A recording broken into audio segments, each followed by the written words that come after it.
And this question is given that a bimetal made up of copper and iron strips welded together is straight at room temperature.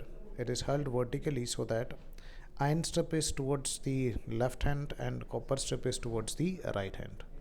So according to this question, we are considering that there are two rods made up of two different materials, and this material we can just consider that one material is nothing but this and the other material is taken as this. Now you can just observe what is given in question.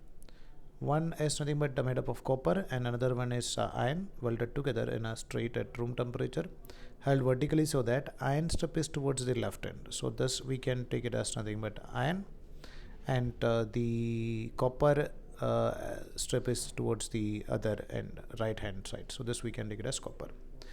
The bimetallic strip is heated.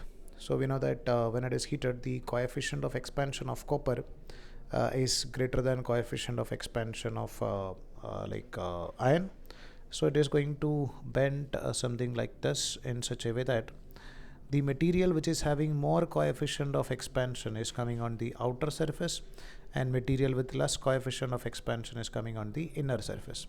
So as coefficient of expansion of iron is less, so we can say that this iron is coming over here and this copper is going to come on the outer surface. So in question they are asking about this thing only. The bimetallic strip will remain straight, no, bend towards right, bend towards left. So this bending is happening like in towards left direction. So you can say that option C is correct.